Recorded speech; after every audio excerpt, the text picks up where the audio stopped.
I pay bills. I think about life. Like what I should have did. So wait, hold on. Let's go back. How do you pay bills while you're driving a lawnmower? Well, I mean, like mentally, like pay bills. Like, okay, I can, kind of like financial planning more.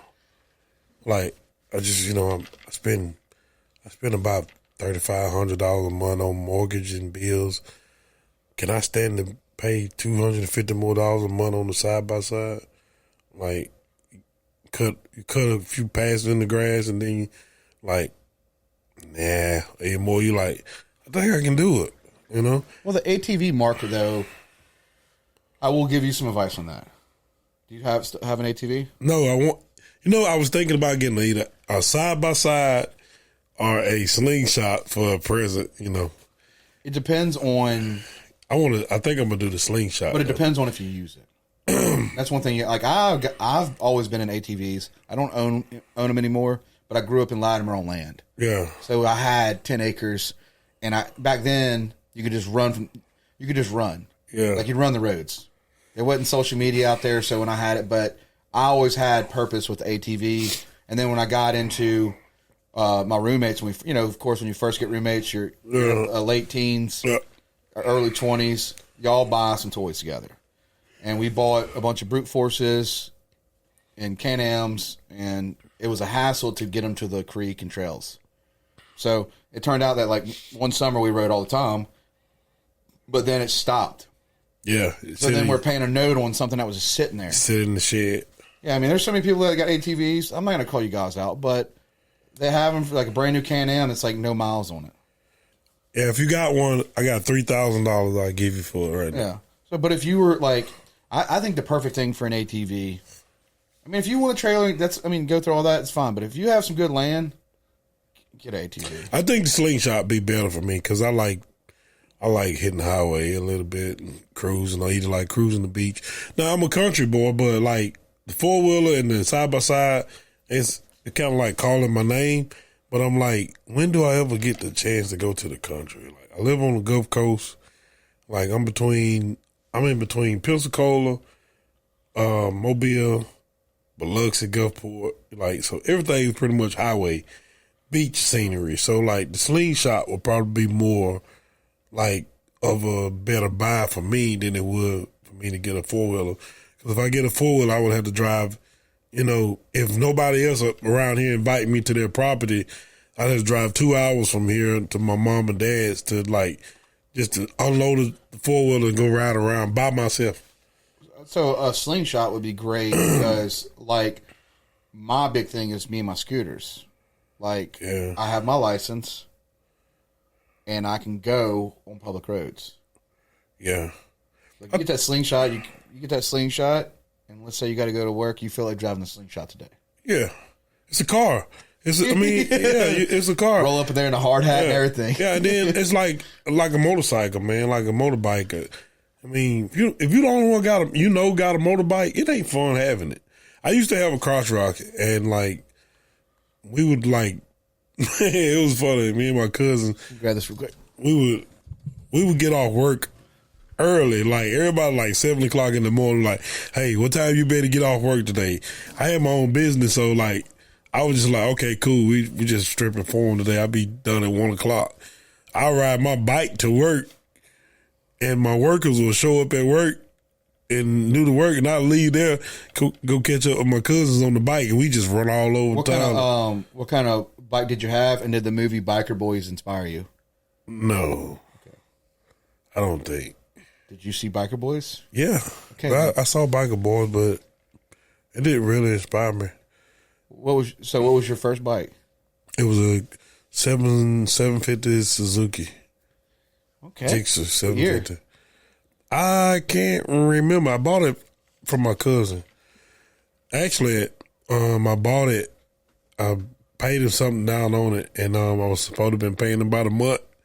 And something happened with the engine, and somebody else got it from me, and they paid him for it. So I rode a bike for like 5 months. And didn't really pay him for it, but I mean, we all made it even. He was good with it. But I had a 05 1000. Yeah. And then I moved into threes. Yeah. I really like the 600s, and then got into the Honda Ruckuses. But I'm with you on that. I mean, I don't have. I mean, I guess if I had more time, I'd have like a lot more toys. Yeah. But the scooter for me is I can drive it to the office. I can bring it places. I don't want to have any kind of toys that just sit there. Well, that's the thing. It is my old school truck, my C10. I got that truck, and then like, I was telling you earlier, every opportunity that I had like to go somewhere or either like take time for myself, I chose to work. And like now I'm like, okay, it's time for you to start like sitting back, and start enjoying the fruits of your labor. Take time for yourself. Get away from the world. And the bill's gonna be there, problems gonna be there. Just, take time to breathe and relax here and there. And that's been one of like my concept on life this year, 2023, and I want to like continue to do that. On the same road though. I mean, there's some days. I mean, it's not every day, but I have to remind myself that too, because I'll get super stressed. Especially with the transition with us. Moving in insurance, doing a new company. Yeah, and I just got a lot on my head, and I'll sit there and pound it in my head, and, right. and I'll push back, and I don't know. I mean, I'm pretty sure it's common for a lot of people, but I found myself for a while thinking too far ahead, and thinking about next month or the month after, and putting too much thought into like the present time. Yeah, and that would start messing with me, and I've addressed it, and I'm making more of an effort than I have in a long time. Mm-hmm. You need to check yourself always, but instead of like, it's all about the present. I mean, it really is about the present. I think that's something that a lot of people sleep on. Yeah. But how do we control like how we think? I mean, these things just come to my head. It's like, I mean, yeah, you're right. I cause myself to worry. Well, a lot of times after you've been through so much, like you find out worrying don't help the situation. No, dude, it doesn't. It really don't, man. Because I've been through some things in life that I like. People like. I think we talked about this before the last podcast. Like, you want to check out Ben Brent's podcast? Before, go check it out. He's going to probably retell stories on here. No, I won't revisit. No, but this is a conversation. This is something that I enjoy because sometimes I slip my mind when I, thinking about stuff. Yeah, I'll repeat myself tons of times, but this is a good topic. I mean, it's something I battle with. I mean, I really do. I think there's a lot of people that put pressure on themselves. Yeah. And there's like, for me, it's like an on switch, on or off. Well, there's nothing wrong with pressuring yourself. No, if you don't put pressure on yourself, then you allow yourself to fall for like anything, or not just say anything, but you allow yourself to become handicapped or weak to like troublesome times or like various situations. So you got to kind of like, okay, that's not you, Jordan. You don't do that. You don't allow this to happen. This is not you. You got to keep yourself, because if nobody else is behind you, you got to support. You got to be behind yourself. I think the big thing though is having a kid for me is helping me more than I know, because Oliver gives me this certain ability, and Emily, a certain ability to step back and be appreciative. I think Emily's a big part of that. That's helped me, because like I'll get in. She knows, because she's saying, like, if it comes down to it, I'll go full 100% business mode.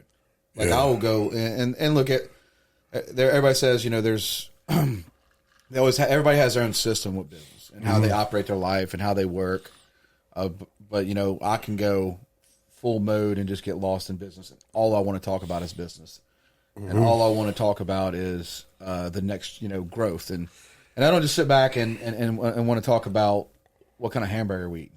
Right. This is true. I mean, this is something that like I can just eat food. Like I don't have to think. And I just if you give me 24 hours, I need 7 hours of sleep, 6 hours of sleep. The rest I can work. Yeah. And I did that for a while. And in this new chapter of my life, I won't do it. It's been a big transition for me. Yeah. I mean, you know what you can and can't do. That's the bottom line. You know what you can and can't do. If not, your body will tell you. I just get. I mean, I feel I don't like just being lazy. I really don't. Me either. It fucks with me. It really bothers me, and that's something that I'm getting better at. But you don't even. I was saying this other day. You know, these people work these 9-to-5 jobs, and a lot of time they work 15 minutes and then waste 45 minutes. Yeah. You know, you look at lunches. You check in for a lunch. It's a 3-hour lunch, 2-hour lunch. You know what I mean? It's like the time you get up. Let's say work starts at 9 o'clock, 8:30, whatever time. It's let's say at 9 to 5. So it starts at 9. You get in there. First hour, you're goofing off, or you just doing some type of work. And then you're working a little bit, 30 minutes here. Yeah. And about 11 hits. Oh, it's lunchtime. And then you're thinking about food. Sound like me. You're thinking about food, and then you go hit lunch, and then by the time you get lunch, you get a little tired, and then you hit about a good hour and a half of hard work, and then you're done. Yeah, it's kind of like me. Yeah, it's just it's like I get to work in the morning, and like some mornings, and like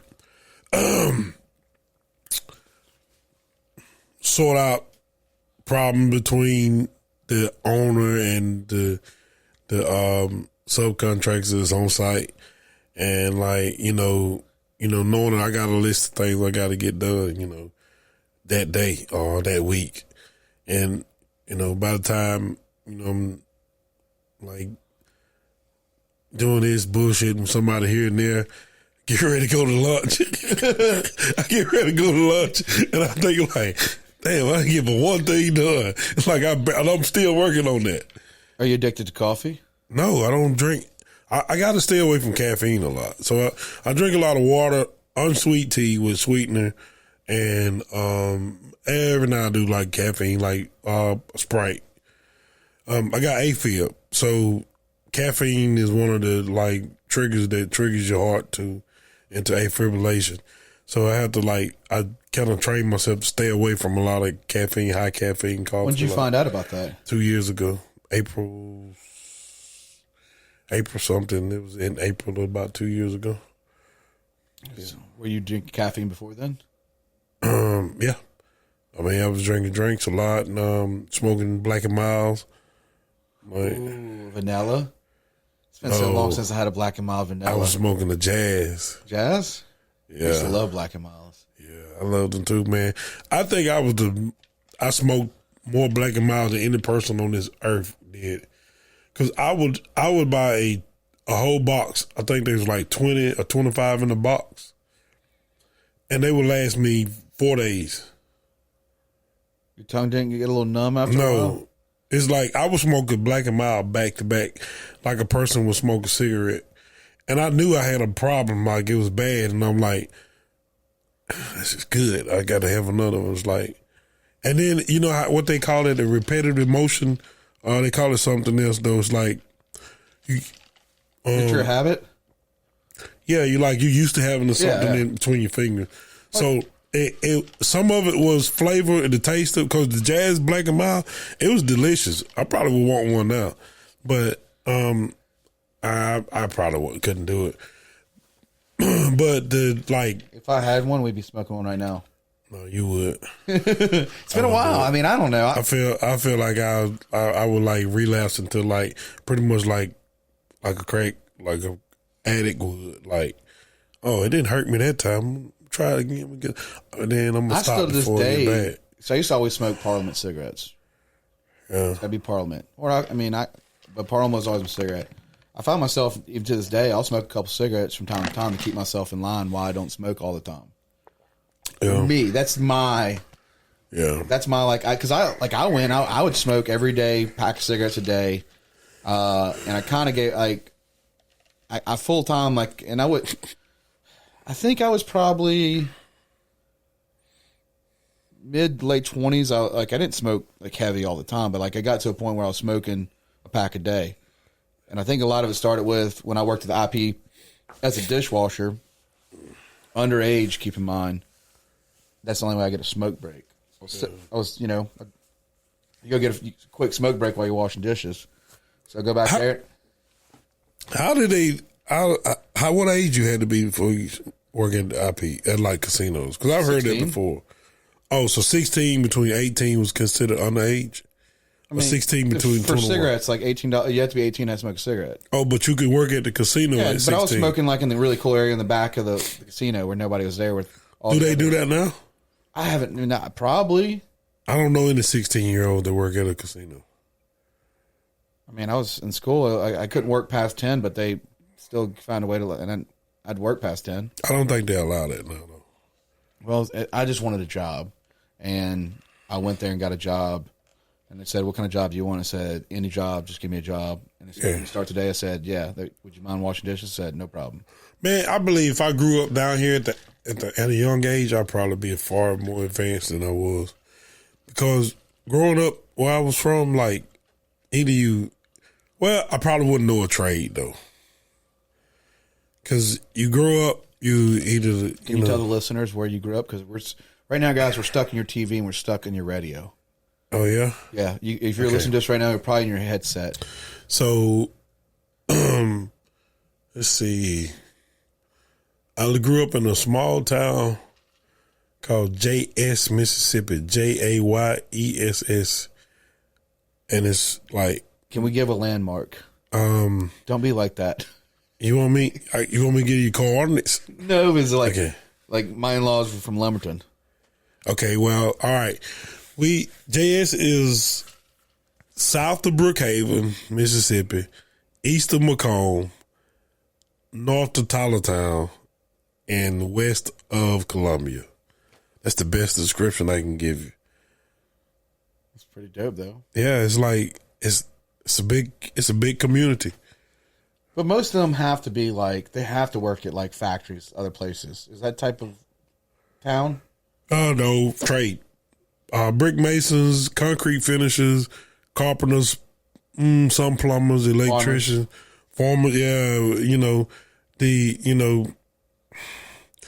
had the farmers, the guy that was baling hay, the cattlemen, farming, like gardening farming, like as far as like watermelon patches, the peppers, the jalapeno peppers. I had an aunt that grew those peppers. My aunt did. I'm growing them right now. The little habanero pepper. I got you some. Give me about another 30 days. Yeah, they're looking great. The habanero peppers. I got habanero and jalapenos. Okay, yeah. I like making I make my own spicy mayo sauce. Oh, really? Yeah, I love mayonnaise. Do you? I'm a big mayonnaise person. You don't find it? I mean, I like it on my sandwiches, but I don't like it just going there and reaching there with a spoon. And, I don't do that. I'm not trying to eat mayonnaise. No, but I like taking some mayonnaise and I like adding a little sriracha and adding my little.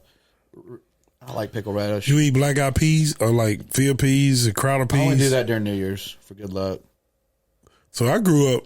But they gotta be. I mean, I've had some with good bacon. I grew up at, like, most of the older men in our families, they would eat like peas, crowder peas with mayo on top, and it would be good.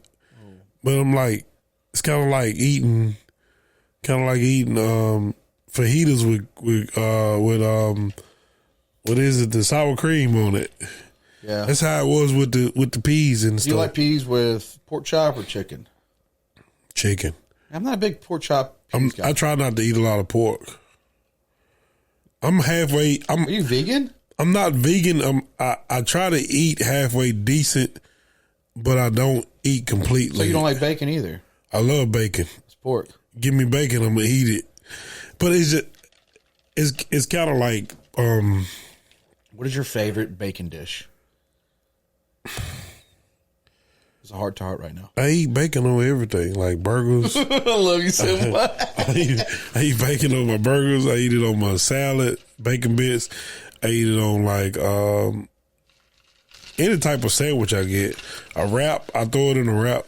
Breakfast, I eat it. You cannot. BLTs. BLT, oh yeah, I love the BLT. Everything. Yeah, I'm a BLT man. I really love BLT.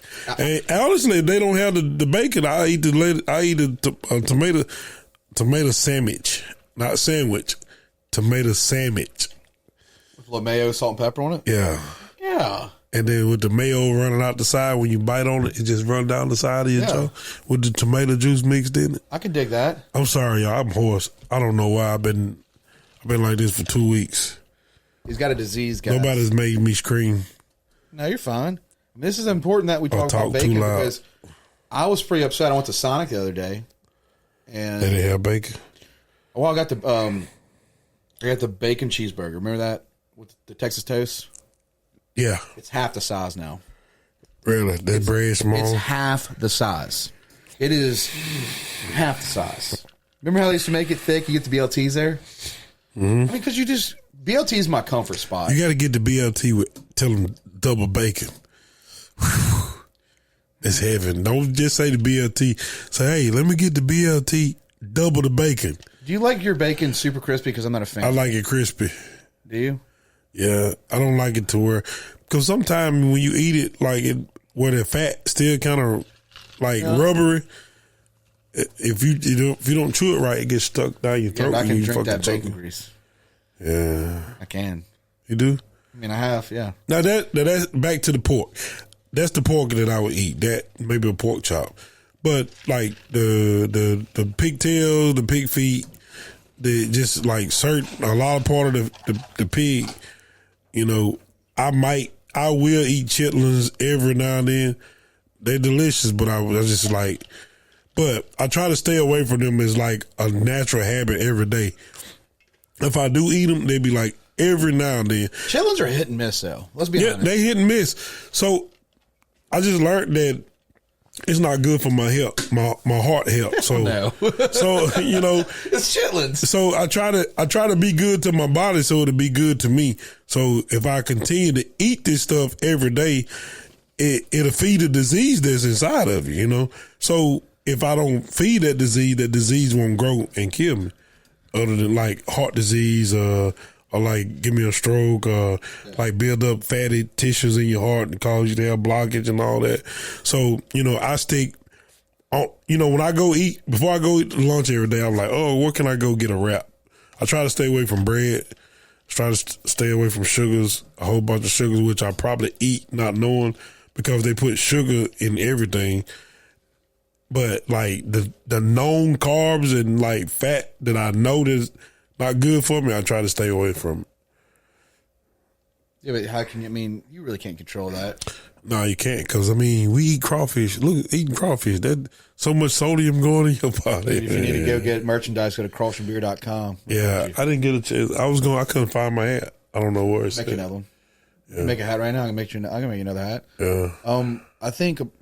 Here's my thing is Emily kind of guides me with food.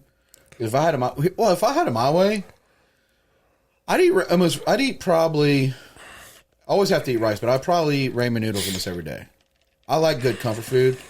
I grew up eating ramen noodles, dry ramen noodles, but Emily makes it. You know, ramen noodles, eggs, like boiled egg. Yeah. I'm down with that. I love my BLTs. We're talking about like I love anything with like a protein, so teriyaki flavored. Yeah.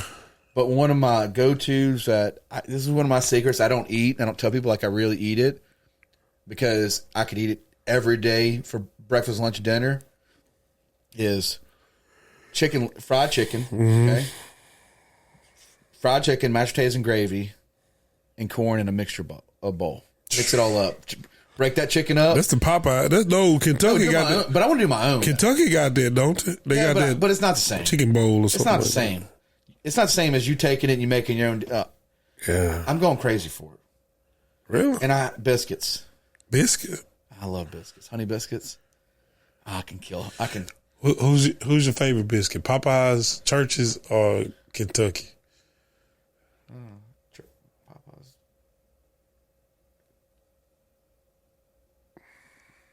I haven't been to church, probably Churches. It's been a long time. Church's got that honey butter on top of it. I know. What was the other? What was the place? O'Charlie's. I never had it. I don't know if they're around anymore. Cheddar's got some good biscuit though. Who? Cheddar's. I want to say No, Red Lobster got the good biscuit. Yeah, but they're still kind of dry. They're hit or miss. Yeah, but you got to fix it up. I mean, I would say the honey butter. Honey butter was also, I think, O'Charlie's. So let me ask you this: you mentioned about Emily cooking, like different. You know, she's Hispanic, right? She's 25% Mexican. Okay, so do she cook like? How does she cook? Like on the more Hispanic food, or like just kind of like a versatile? Or she create her own? My Like, girl's all over the place. So okay, depends. Like sometimes we'll do like the other night we did. I mean, she did like last night she did like a chicken teriyaki, and we did a spicy mayo sauce with seaweed wrap, almost like a little sushi. Mm-hmm. But it's more of just with your fingers. She creative. I mean, yeah, very much so. Yeah. Or she'll see stuff influenced through TikTok or Pinterest, but she just, I mean, come down to it, she spends the time. Yeah. When she makes a dish, sometimes, I mean, when we eat, even if we're trying to spend under $10 for a dish, she'll spend an hour in that kitchen, 2 hours in that kitchen. Like she takes ingredients. Like right now, we're growing cucumbers. Like we had a cucumber salad, a kimchi cucumber salad. Mm-hmm. We grew that out our backyard. Like it's our own cucumbers. Yeah. So I mean, it's a hit or miss. I mean, I open my eyes up too because the only thing I really don't like is pudding. It's got to be. I'm not a big pudding person. I don't like the texture of pudding. Banana pudding. I mean, I've had some really like good homemade with wafers. You ever had egg pie? No. Like an egg custard pie? No. My mom make the best. Shout out to my mom, Annie B. I want to go to Annie Lampton. I want to go Brent. to families get together. I want to go and just. You'd like it. I think you would love it. I think they'd love me. Yeah. I love, I mean, any type of culture foods. Yeah. Think about that. I mean, you go to a Spanish household. Yeah. They have their own style. I love Vietnamese food. I've been to so many, I mean, half my family's Vietnamese. Mm-hmm. I go there for Christmas and pho is like a trendy thing. Pho to them is like their comfort food to feed the whole family. Yeah, it's their broth that puts everybody together. There's just certain things where like I'll even eat a blood clot. Yeah, they eat some of the weirdest. No offense, they eat some of the stuff they eat. We were like, what the hell? But it's good though because I've tried it. It's amazing, and it really is amazing. I think one of the best things I enjoy about soul food, and we can admit this, is the way the soul food is prepped.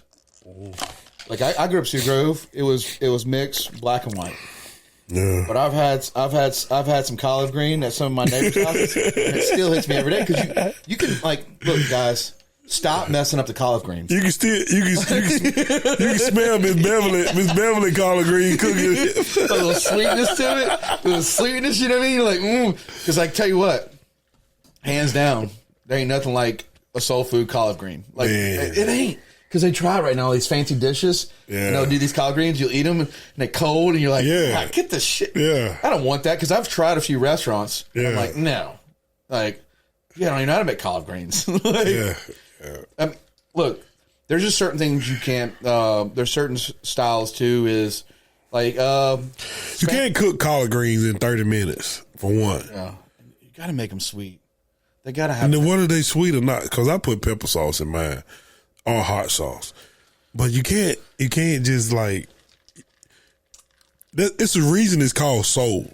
Yeah, go ahead, let's dive into this. Soul means longevity, or pretty much lengthy of time.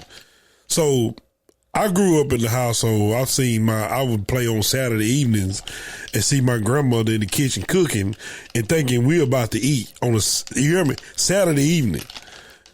We out there playing thinking we about to eat and come inside and all the food is put up because grandma cooking it for Sunday morning or Sunday afternoon.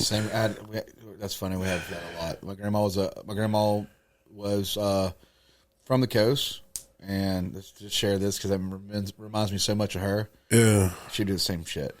We'd be playing outside. You smell it.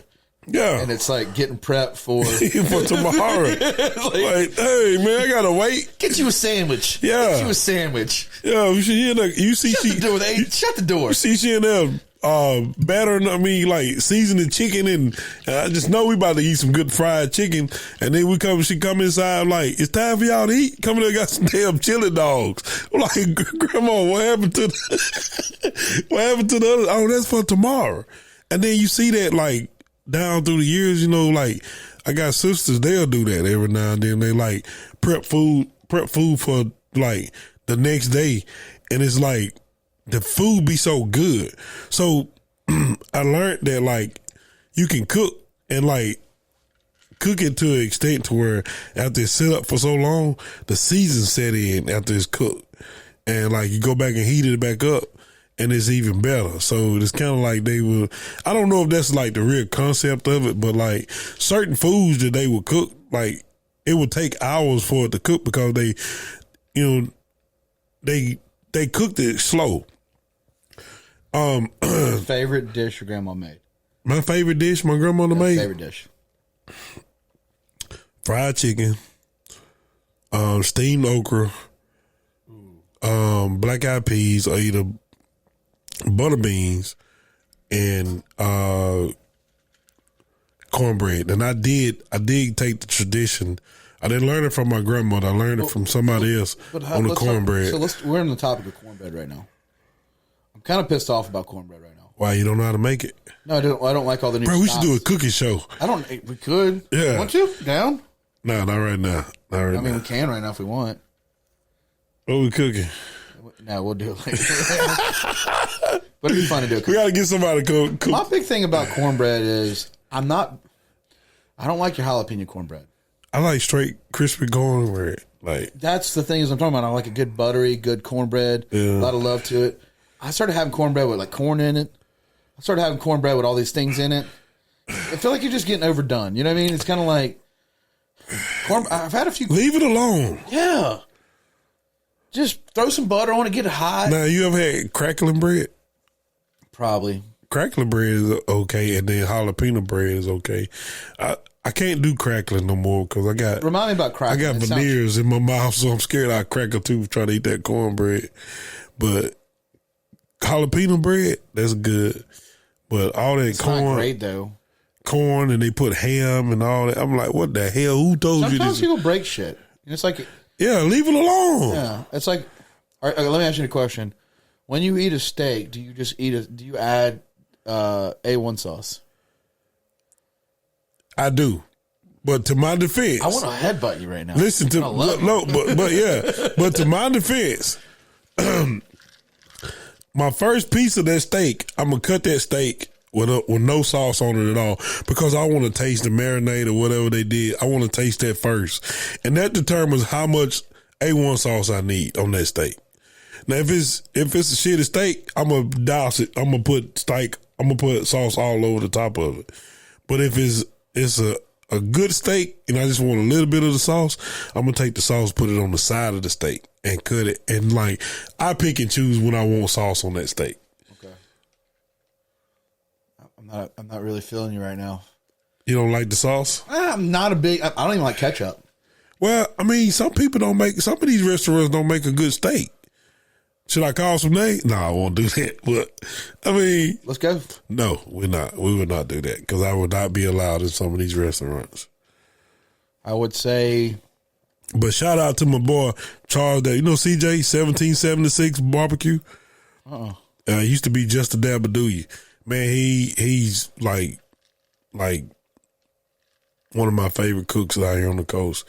I don't get a chance to eat with him much, but like every time I eat with him, it never disappoints. Like from quesadillas, like he make a mean brisket quesadilla. Where's this out of? Well, he's like a food truck. He do a lot of food competitions too, so barbecue competitions.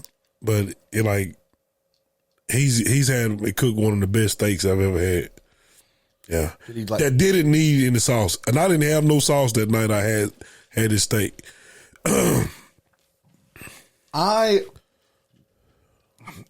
It's got to be for me. It'd be Chef Milton does a steak, which he's out of Captain Al's. He started Chard. He's a chef for Chard, and one of his steaks, hands down, one of the best steaks I've ever had in my life. And then I'd have to go with Austin Summerall from White Pillars. He does a Wellington, and it's just a bomb. Yeah. But besides that, it's so hard for me to. I don't even order steaks because there's nothing like a backyard steak with friends. Yeah. For me, and getting you a good Wagyu or getting you a good filet. I don't have any friends that get Wagyu. Huh? Brandon Bailey, I love you. Yeah. Thank you for your Wagyu steaks you buy. Brandon, invite me over. I want a Wagyu. John Carter. John? Oh, yeah. John gave me some Wagyu. I think it was John. That experience with the Wagyu. Do you know John does barbecue? He do? Yeah. Like, he know how to barbecue? Fuck yeah. I mean, listen to him. John got a little hood in him. He does.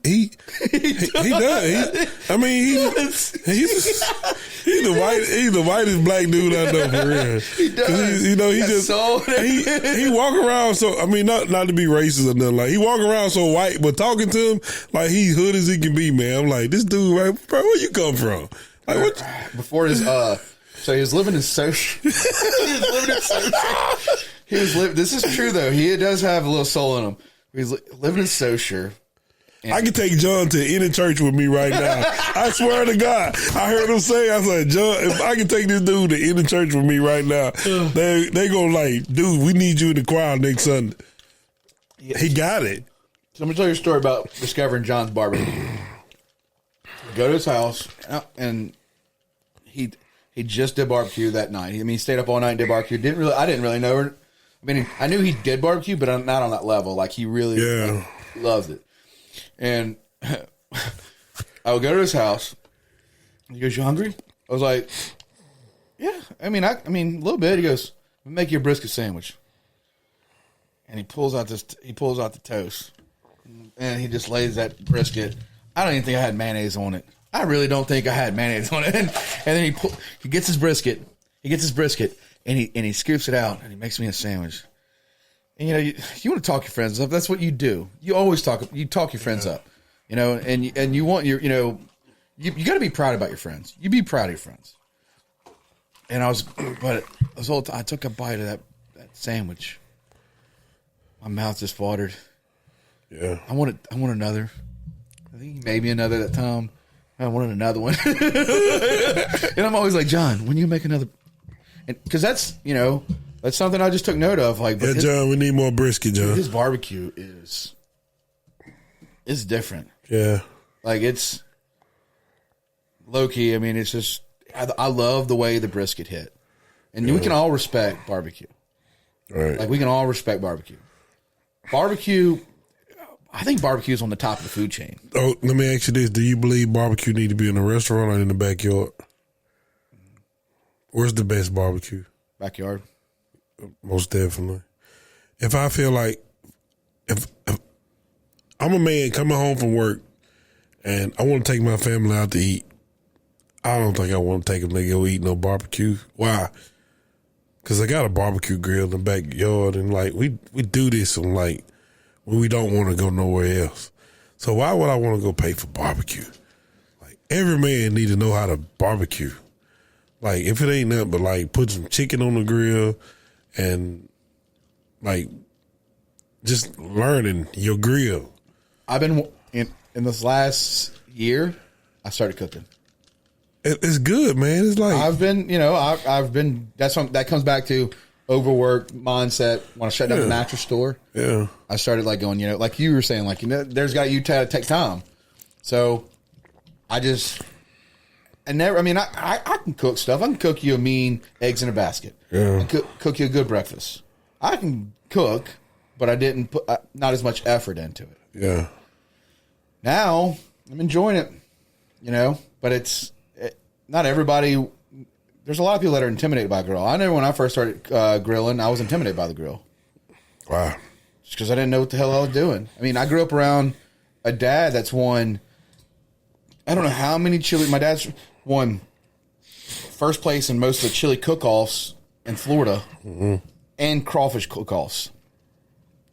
So I grew up in a family that my grandmother she peeled shrimp and always was a cook. She was Mama. My grandma was Mama. When she died, she had a cookbook. Like, that's, you know what I mean? So I just, it was her and my dad, my grandmother and my dad's thing. Yeah. So I just ate. And I didn't have that many opportunities to cook. Because like there was like levels, there's ranking in the family. I don't care who you are. You can come in with an idea, but you can't go to your grandmother's house and say you're taking over cooking. My mom, it's just, you know what I mean? It's their thing. Like everybody I dated or got in a relationship with, yeah. My mom would tell them like, well, baby, can you cook? And you know, they were like, yes, ma'am. Like, well, if you can't, I know he can, because anytime he was growing up, when I was cooking, he would come in there and see what I was cooking. If not, if he didn't like it, he'd cook his own food. That's how I was. Like, my mom would be in there cooking some old, like at the time I probably didn't like greens or like cabbages and stuff like that.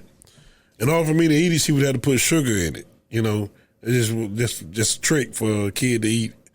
Well, either she wasn't like cooking what I wanted, or it wasn't done fast enough. I would come in there and get right up on her, cook me boil me some wieners, and cook me take me some cheese, put it on some bread, and sprinkle sugar on the toast. Yeah. What? I never done that. What? Bro, you never had a cheese? That's like cheese. We call them cheese toast. I was 18, 19, 20 years old before I found out what a grilled cheese sandwich was, because we took our cheese toast back then. The oven's like, you know, you got the big part of the oven that would heat up the bottom, and then you can open the bottom compartment up. You used to have a broiler up under there. We're talking about the little ovens. No, these are the house ovens. Oh shit! Yeah. All right. Like you know, you got the oven part, then you got the small 10-inch compartment at the bottom. Yeah. Well, the gas stoves had a pilot up under there where you can broil your you know, kind of like burn your cornbread on the top, a broil or whatever. You can put stuff up under there. So I would put my cheese toast up under there and like sprinkle sugar on it and heat it up, and it come out melted. The sugar and everything melted good. And I cut my wieners down the middle and slap them on there, have me a sandwich. You talking about good, man? Like, delicious. I want to try it. Yeah. Yeah. I always did. So I always did. For me, it'd be just hot dogs, about 3 slices of cheese, microwaved. Microwave? Yeah. See, that's what's wrong with the world now. This damn microwave, man. Tell me why about microwave. Let's get into it. Man, you don't do microwaves. What's wrong with a microwave? You heat liquids up in microwaves. Now, whoever made this air fryer, I don't know what you doing or what you did. I love you. I swear to God. Let me tell you something. I cooked a steak in the microwave the other day. No, in the air fryer the other day. And it was delicious. It was like cooked to perfection. Like brown on the out, pink in the middle. Like, yeah. I cooked a gumbo in the air fryer the other day. A whole no lie. But still though, an air fryer though, man, that's like it defeats the purpose of a microwave, to be honest with you. Because most of the time, like, you heating up like what you want out of the, you know, you want your meal, what you put it in the microwave. When it comes out, you want it to feel the same way it was when they brought it to you at the table, wherever you ate at. Yeah. But 9 times out of 10, that chicken gonna be soggy, the fish is gonna be soggy, anything else is gonna be soggy. But if you put that mug in the air fryer, that air fryer just does it. It brings it back to life. Like, everything crispy, it's sizzling, It's like right on point. Like they just brought it out. Here you go, Mr. Brent, right here. I learned that by doing leftover McDonald's. In the microwave or in the air fryer? They brought your fries back, didn't it? Yeah, brought everything back. I'm telling you, man. Better. It was like, actually better. Yeah. I was like, it's like, I don't know what that air doing up in there, switching it up and down. The other day, my mom came in. Shout out to Mom. Mom, you've been trooper with Oliver. Thank you, Mom. They've been having, and Scott too, and my dad. So I have my real dad, Scott, my stepdad, Scott. Yeah. Scott. So Friday, my mom came and picked up Oliver for the weekend. And then Sunday morning, my dad picked him up and went to Gulf Shores. So it's shout out to grandparents. Yeah. Well, when Mom comes Friday, I said, Mom, pick me up some McDonald's. We're all going to eat at the house before you pick Oliver up. Yeah. So she gets me my Big Mac, my large fry, and my McDouble. I don't eat McDonald's all the time, but I like a Big Mac and a McDouble. Yeah. So I'm eating my Big Mac McDouble, and I'm like, oh, this is too much food. And I ate a little fries, and then my mom looks at me and she goes, don't throw them away. We can have them later for Oliver. Like so my mom's like taking this Happy Meal box and loading in the leftover fries to bring them home so that she can air fry. Man, the air fryer is like, it's like, and you know, oh, I'm sorry. Did you just break the spring? No, just kidding. I'm squeezing them together. It's like a therapeutic thing right there. They even make ovens now with the air fryer in the oven. Oh, it's going to have to be that way. Yeah, the microwave is going to be pretty much. Eventually, it's going to be like Back to the Future, where the pizza gets small and expands. No. Yeah, it's happening. It's happening. I would not eat it, dude. I don't see. That's the thing. I don't like delivery. I don't like the store bought. I don't like the Zorno pizzas. I don't like none of that. The only pizza I would eat out of the store would be the Walmart pizza. That's not bad. That thin crust, boy, with the meat lovers on it. Yeah, but how about bagel bits? I don't eat that. Pizza rolls? No. Hot Pockets. Have you ever had pizza rolls in the air fryer? I would eat pizza rolls. I would eat Hot Pockets, but now, have you ever had pizza rolls in the air fryer? No. You better get you some. You ever had the spring rolls and the egg rolls in the air fryer? I don't know. Spring rolls are kind of like they're textured differently. Yeah, they're like it's like they took a bunch of hay and grass, put it in there. It's like, you can air fry clear spring rolls? Yeah, I think. I don't know. Or are you just talking like an egg roll spring roll? Egg roll spring. Okay. Have you ever had spring rolls where they lather it with that like paper? Have you ever had an actual Vietnamese spring roll? I think I have. It's like clear with everything in it. And they wrap it up. Oh yeah. That's I love them. Yeah. And I love fish sauce. Don't know if I had the fish sauce. It smells. You bad. like Thai? Yeah. You like it's it? Okay. I mean, I like Thai. I like Thai, but I've had a few that are just hit or miss. I mean, Vietnamese. They don't have a good Thai over here. Yeah, so I'm saying Vietnamese is culture here. Yeah. Like, and most people here on the coast, come here from Vietnam, got a shrimp boat, and that's why you see Diamond Lee and Biloxi. I mean, they just come over here to make money, work hard, and so you get that kind of like Kim Long's. Have you been to Kim Long's? No. Go to Kim Long's. I almost went there for lunch, but I went by there. It will change your. It's just it's just they make good food. Like Sue, Cam's friend. You met Sue? Lee Bakery? Is it? No, it's Love Bakery. Over there across from on Oak Street. Behind Harris? Yeah. Never met her. Maybe I have. I met so many people. She makes her own Vietnamese version of a po' boy. Blow your mind. Yeah. No, never had it. So there's this is different like on the styles. Like so you got what she got? Well, she's known for bread. So all the big restaurants, Mahoney's, all these restaurants, she makes daily bread. I think I took Daphne by there to get some type of cake custard like type of thing or something. I've been by the bakery. I know what you're talking about. Have you had her king cake? No. So she has a king cake that sells out by 9 a.m. She's great. She is absolutely a trooper. But like 9 a.m. you call and you can't get a king cake in the season. Yeah. So pretty bad. Just got some dope up in that stuff, Miss Sue. Maybe. You never know. Hey, not judging you. What do you think? I think. What do you think about the corporate style restaurants now? I feel this is something I was thinking about the other day.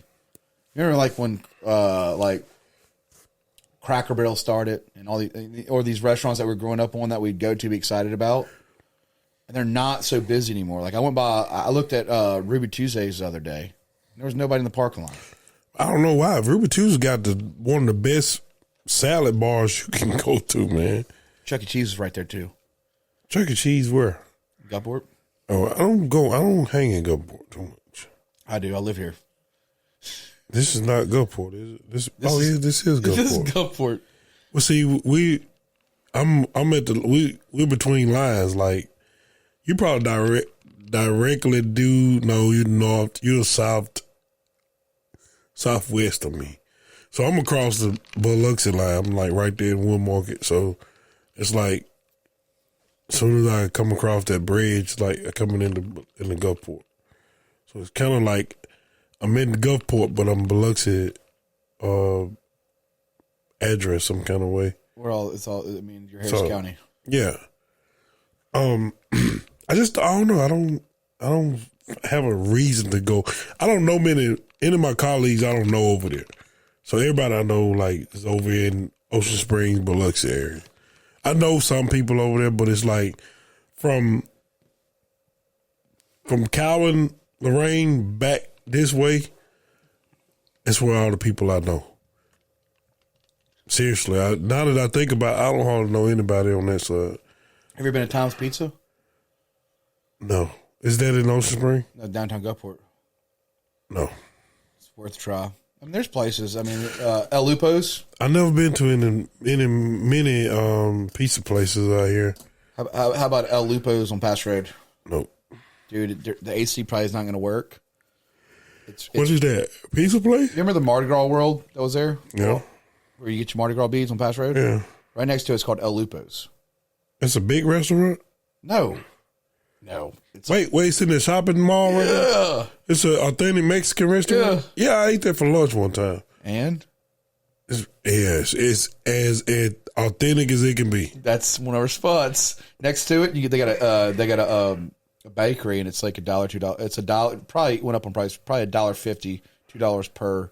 You talking about coming from west, going eastbound, past the neighborhood market, through the red light, and it's right there on the right. Yeah, I've been there before. Yeah, I went in there, and I didn't think I was going to be able to order because nobody spoke English when I walked in there. I was like, "That's like, what you found out." And I'm like, the tortillas, man, the tortillas, they were so like, the corn flavor was so strong on them. Like, bro, this wasn't what I was expecting. Like, have you been to Max Marathon? Shout out to Mac. Have you been to Max Marathon? Maybe I have. Is that on Pops Fair? Pass Road? Yeah. Down past the old Winn-Dixie? Yeah. To the left? I think I got something from the there. Big gas station? Yeah. But it's boats there. So Mac, I grew up with Mac. Mac used to have, I used to be in the Honda scene when I was 14, 15. And Mac, he had a turbo Civic called Big Bird. Yeah. And it was yellow. And then, he just started, he's just a good person. But he has Mac Marathon gas station guys. But he's got some of the best gas station food you'll ever have. He's got his own little setup. Like, it's... Man, see, the thing about... I love gas station food. That's what I say. I love the gas station food. Man, where I grew up at, they got stores up there like the Asians, like they're like, well, you can go in like the Chinese restaurants and get shrimp fried rice. Mm-hmm. Man, up there they got stores with shrimp fried rice, some of the best chicken wings you could ever put your mouth on, like boiled shrimp, crawfish, with that yamin, different like pastelaya, all kind of stuff in a gas station. You can't find that down here. I can't. if anybody out here know a store like that at, let me know. But with the best rice, shrimp fried rice, it's probably gonna be Max Marathon. I need to go by there. But the closest store or a place I've been that's close to that is Ben's Deli on Pass Road. Ben's Deli, yeah. The shrimp fried rice, banger. The fish, banger. I haven't been to Ben's. Yeah, you need to try it. Where's it at? It's on Pass Road somewhere. I can't tell you. Pass Road is a weird situation to tell people. I can't. Pass Road is not I can't like give you like a visual because it's like I know bits and pieces of it, but like when I'm driving, I can't remember if it's in between the Beach Road and Cowan or either Courthouse. I can't remember where it's at.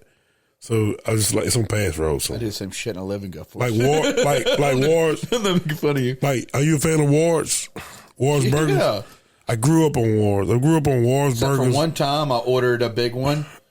Don't call them out like that now, because you try to. No, but I tell you, one time I ordered a big one, and they left the plastic on the meat. Oh yeah, I think I've heard they did me like that too, but I still ate that. No, I love it, but I'm saying I ate it and I pulled it out. I'm like, it's a sheet of meat on the beef or the cheese. I was like, but they have a good root beer, guys. I mean, yeah, the root beer is good, but get you a big one. Get you a big one with extra chili, and if you want to go hard, if you love that pork, put some bacon on it. Throw some bacon on it. Yeah. I don't think having a bad experience at a restaurant should ever impact them a person to not go back. For me, I mean, I've had food poisoning a few times at some of these local restaurants. Yeah. And it's fucking food. Let's be honest. It's food. It is. I mean, it's food. It's not going to be perfect every time. No, it's not. It's not. And they make, I mean, I remember the first time I met Emily's dad, and me and him both had food poisoning. We both shit on ourselves on the way home. We both shit on ourselves on the way home. Well, let me knock on wood. I've never had food poisoning. Yeah, well, knock on wood, but I did it, and I shit on myself. It wasn't pleasant, but it was food poisoning. And that was something that I knew, like, you have at these restaurants. But I remember calling them instead of, making a social media post like, fuck this place, they suck. It was just like, the next day I was like, hey, I am super sick. Check y'all's food. And I was like, your queso dip, your chicken, check your food. I haven't ate anything. And they were like, are you serious? And I'm like, we can get you. I was like, I don't want anything from you. Like, it happens. And they're like, and they went and checked, but I'm not going to give out the restaurant on that. Mm. But yeah, it was, I mean, look, dude, especially living here, you eat oysters. I've had food poisoning from oysters. You live, I mean, I don't want a steak well done. I'm not going to be that guy. Yeah. Do you want to be that guy? No. Do you want a well done steak? If you want a well done steak, go get you some chicken. Go get you a chicken breast. Yeah. Better be dry too. Yeah. Go get you a chicken breast from Popeyes. You've never had food poisoning? Not that I can remember. If I did, I remember years ago, man. I was at work and I was losing it on both ends. And how were you losing on both ends? Well, at the time I was losing it on one end, and then when I got home, I was throwing up, and like I'm laying in bed, and it's like I'm just laying there, like, excuse me, it was just dripping out my ass. It was like I couldn't hold nothing. Like the wink, it wasn't holding it. It was like just the wink just wink, and it just like like. I'm like running to the bathroom, like, oh man. I'll never forget, that was the first time I found out my ex-wife was pregnant. And everybody was like, oh, that's why you sick. I'm like, no, I think I had food poisoning. It just happened to happen at that time. That's probably food poisoning. It was bad. That was the worst I've ever had. Like, I mean, it wasn't even like no matter. It was all liquid. It was bad. One of the worst. Thought I was dying. One of the worst food poisons I ever had, where I had chills and aches. Yeah. Was I went to Buffalo Wild Wings, and it was my fault. It was my fault. You should never take home your wings. I mean, honestly, you shouldn't. Why? For like at a restaurant like Buffalo Wild Wings. Put them in the air fryer. I didn't. Buffalo Wild Wings are half done anyway. No offense to Buffalo Wild Wings, but I didn't even heat them up. I just ate them cold. Yeah. And the next morning I had family over. My cousin Keaton had a whole family over at this house, and Emily's like, "You all right?" And I said, "I don't know. I mean, I'm fine. I mean, I probably had a 6-pack of beer." I mean, this. How long you think you should wait to throw crawfish out? Because I just did something like before I came over here. Like, it was crawfish in my refrigerator for 2 weeks ago, and I opened them up and I'm gonna eat one and see how good they are. Like, they were still good. I don't know. From Toronto's. They were still banging. Market Toronto? Shout out to the team. Shout out to Gordon. Yeah. That's Matthew's family. Yeah, so they were still banging after 2 weeks. But, we'll see in the morning what happens. Late at night because I got this with. Yeah, they're boiled. And they was in the refrigerator.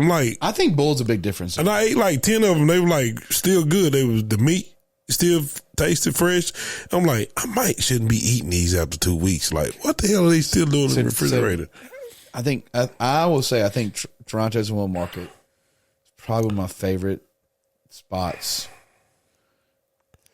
I love the service. I love the atmosphere. Yeah, my neighbor works there.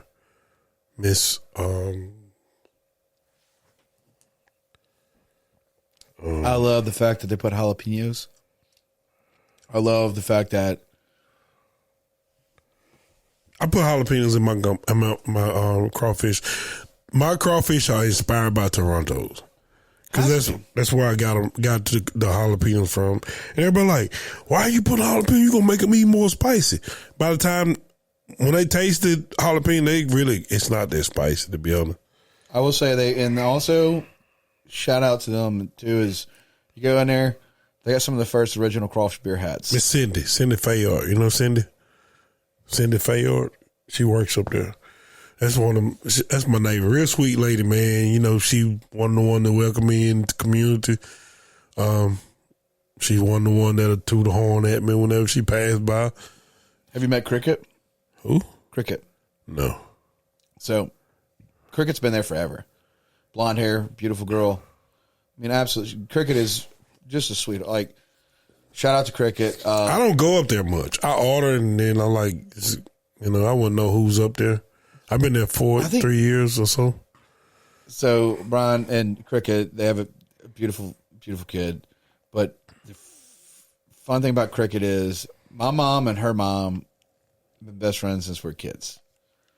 And Cricket has a personality as I think you should always have a standard of customer service as a server, right? But Cricket is that example of service. Mm-hmm. I think I know who you're talking about. Yeah. Top notch, top notch all the way around. Where I look at the service industry as an art form, and it is. It's a career. I don't know when people start spinning this way with food. You get people don't highlight the service industry as a career. Mm-hmm. You know what I mean? They don't. It's I'm going to find something better to do. That's a fucking career. Mm-hmm. That's a career. Yeah. Everything you do, if you put your heart into it, we all work together in a circle. Mm-hmm. People that cook, people that fucking clean your shit up. I mean, I'm a janitor. I pick up after people. I didn't know that you was a janitor. I love being a janitor. Where? Commercial accounts. Where do you janitorize? A good bit of commercial accounts. I started when I was 19. So you have contracts? Yeah.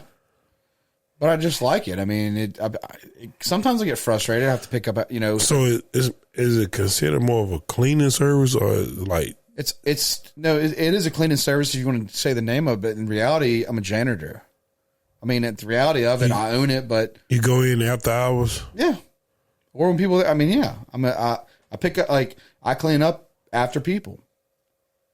It humbles me. That's genius, man. I love it. I've been doing this. I've been owning Janny King. Shout out to Janny King. Shout out to Tom Emmon. Shout out to the family, the Emmon family. But I've been owning a Janny King franchise since I was 19 years old. So it's legit Janny King. Yeah. I didn't know that. I've been going on for 17 years. 17 years. Wow, that's cool. I'm 36. Shout out to my dad. My dad had it before me, and I worked a little bit with him. Yeah. And then he shut it down, and then I reopened it, had 0 accounts, and then I just built a relationship. And I'm 30, and this is something that I do take pride in, but I'm 36, and I've been in business with the same company for 17 years. Like, that's to me is, I mean, when I think I was more, all my friends went off to college, and I didn't go when they went. I just started cleaning toilets. And I remember one time looking down at some of my friends, and I'm not going to name your names, but I remember them like, when are you going to get a real career, real job, or go to school? And then I realized what they're making. Mm-hmm. And then I was like, oh, shit. You need to borrow $100? And that was something I'm like, because I didn't know at the time. I really didn't know at the time. I was kind of, honestly, I was like, for the first few years to my like 19 to 24, I was like, I'm going to do Janny King until I find something, which I have. But I always kept Janny King. Something about the way that business, it's soothing to me. So how many mops do you own? 8 or 9. They're all in different locations. No, I mean, I always bring my stuff now because I have a couple stuff most places, but a lot of my stuff gets stolen from like, or people would take from the staff. Yeah. A lot of my stuff gets stolen. So I'm always bringing my stuff. I always thought about doing like, and I'm the first one to blame. I'm the first one to say I stole something. And it's like, no, I don't rob. It's one thing, I don't rob for people. I always thought about doing like, waxing floors and stuff. But like, you know, they say you don't let your fears get the best of you. But like, my fear was like somebody hire me with a big contract and then to be a damn funeral home or like a hospital at the morgue. I'm like, I couldn't do that. I couldn't do that. Yeah, but that's rare. I mean, I know. That's never been offered me. Well, I'll take it back. Shout out to Bradford Keith, Mr. Jeff. That's his fly swatter right there. But Bradford Keith, they're our company. And I don't want to go there until it's time for me to go there. That's just me, man. You know, I'd rather be where the live and living is at. You know, everybody like, well, the dead is the dead. They're not going to bother you. Do most of the people that's living, you know, that's who you need to worry about. Like I couldn't do it consciously. Really? I couldn't do it because I feel like that's another story, but I feel like I'll tell you one account that will move you a little bit on this one. One of my accounts is shout out to Jim Hard, Aladdin Construction. I was their janitor when they had the smallest build. Like they had a small building. Aladdin Construction had this. I'm telling you, it's a little warehouse. Didn't have a lot of employees. I mean, they had employees, but they had this small little space. And I started with their brand new their building they have now. They have been nothing but the best. Yeah. But I've watched them grow. And it's such a personal experience to like, yeah. They even see me now with like the nonprofit and they know what I'm doing, but they've watched me as like a kid clean their business, but I've also watched them expand their business. Mm-hmm. And that's one of the coolest things that people you get to watch. Yeah. You know, like Miss Leslie, shout out to Miss Leslie and Mr. Jum. Like they are top tier people. Mm-hmm. Like there's a level of people that like take pride in their business because people know Aladdin now. Yeah, I know. But they didn't know it when, you know what I mean? They didn't know how the growth and how they expand it. And it actually opened me up to be successful in a lot of ways because I watched them grow as I was growing my company. So I watched them go from like 2,000 square foot office space to 10,000 square foot now. Yeah. And just still not lose who they were. But I mean, you got to surround yourself with people like that. That is true. I remember I remember one time when I started cleaning got the contract, and I remember Jim. Shout out to Mr. Jim. He's doing big things, but like I remember him. Like I shook his hand softly because I'm left-handed, and he goes, "You gotta get a stronger handshake." But he was like, I was 19, I was 20, I was a kid, you know. But the fact that he took his time, I can call him right now, and he would listen. Like that's his type of person. Do all Huh? Do all lefties shake like? Well, most people won't shake their hand left. How about this? I'm left-handed. Shake my fucking hand. Use your left hand.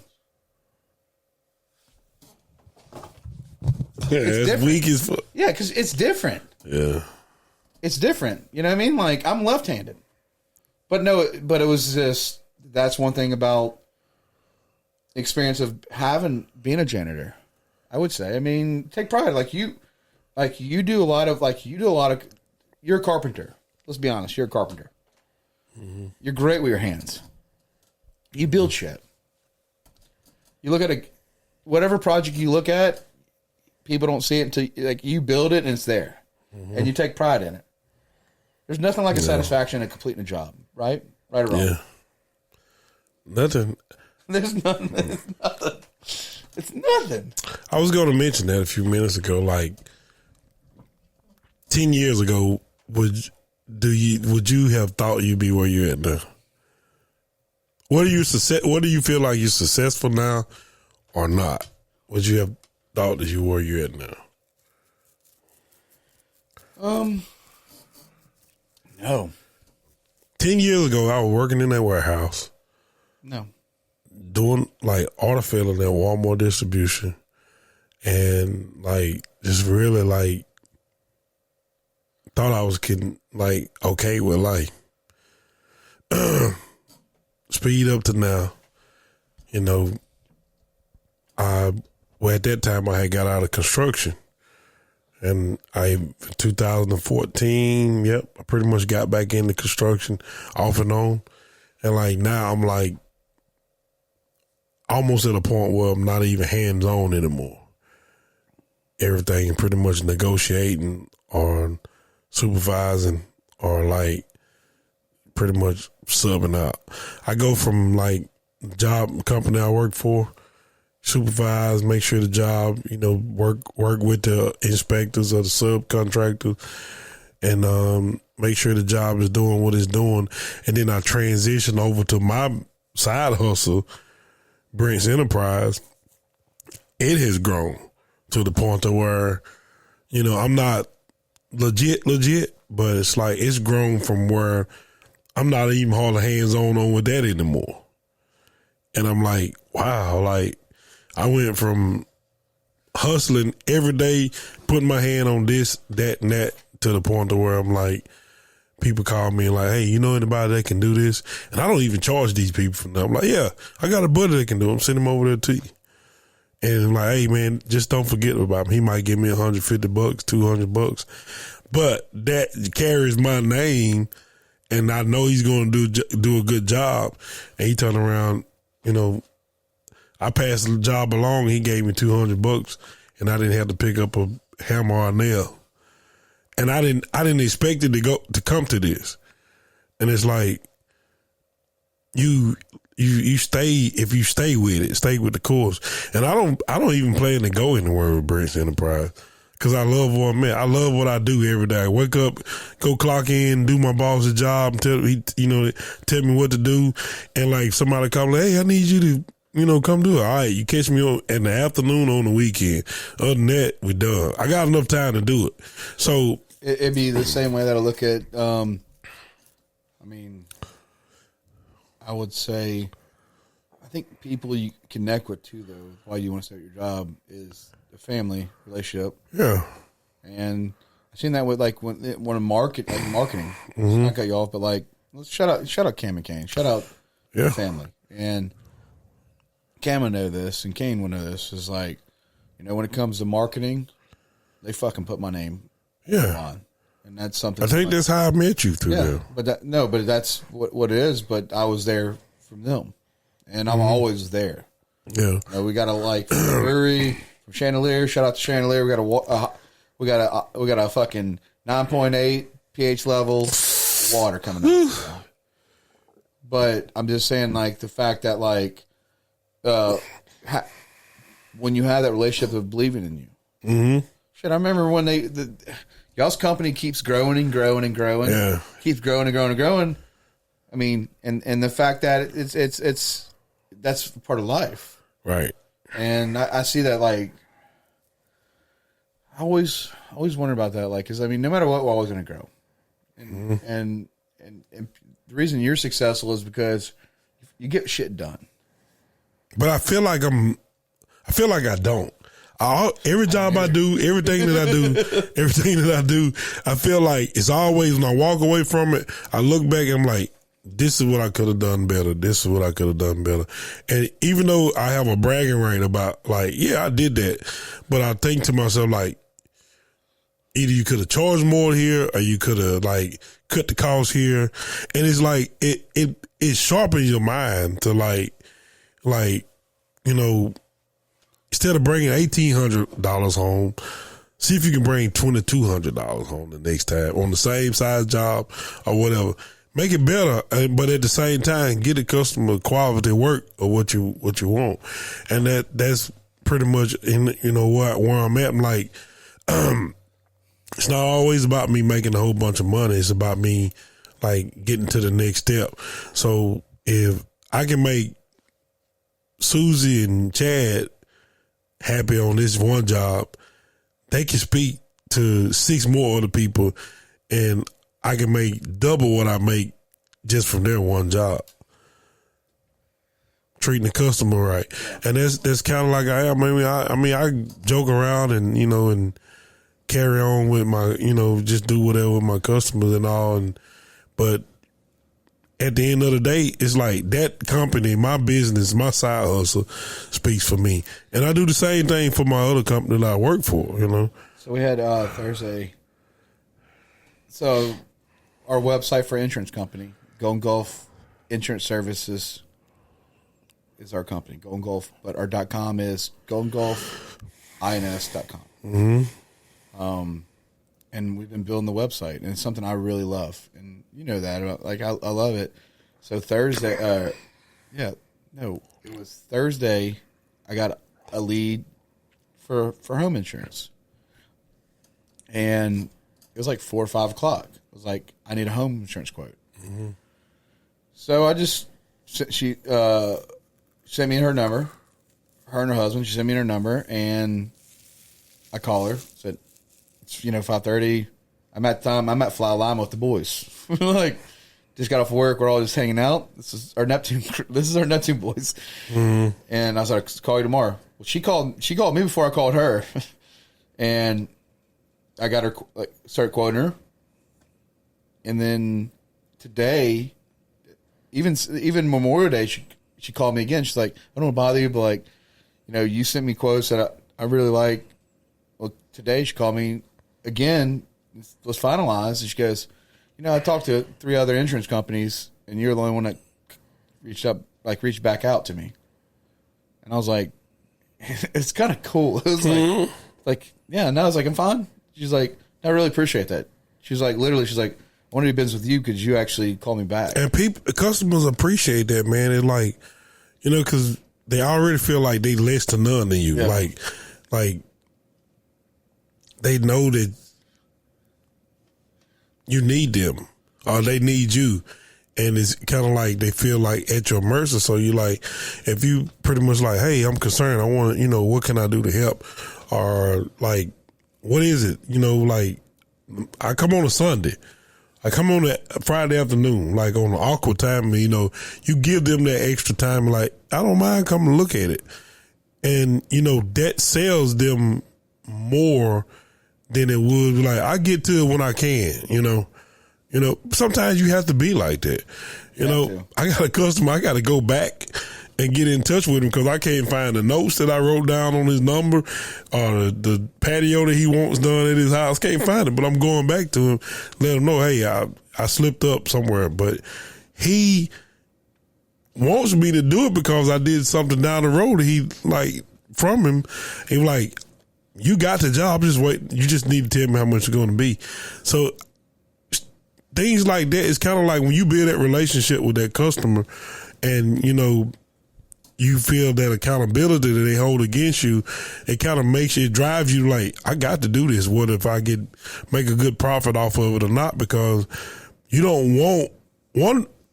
You can have 10 good things done out there in the street, and one bad thing can spoil your whole reputation. And you got to protect that. So like, you got to make each step count, and that's kind of like, that's not counting, but that's what I do. You know, I try to stick with it. It's hard, but I try to stick with it. Shit, dude. Yeah, it's hard, but well, we love you guys. We're gonna sign off on this one. Yeah, we got a lot more to talk about, but we love you. Hey, we should do a late night after like put the kids to bed, talk about it. We can do whatever we want. Yeah, guys, want to say right now, I am so grateful. Before I sign off, I'm so grateful for making an effort to even have a podcast and to doing a podcast with one of my best friends, Matthew Brooks. Yeah, we love you, Matt. Yeah, and see where we're at. Third time you haven't shown up, bro. No, but tonight, I want to say thank y'all so much. And I know we're like, it's a new chapter.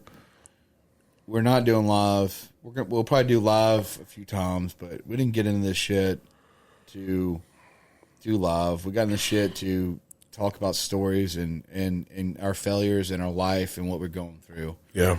And we didn't do this shit we did this shit for our mental health. Like, that's it. Like, I want to tell you this from the bottom of my heart. Like, we're not the only ones that battle with day-to-day life. And something about a conversation like this, cheers.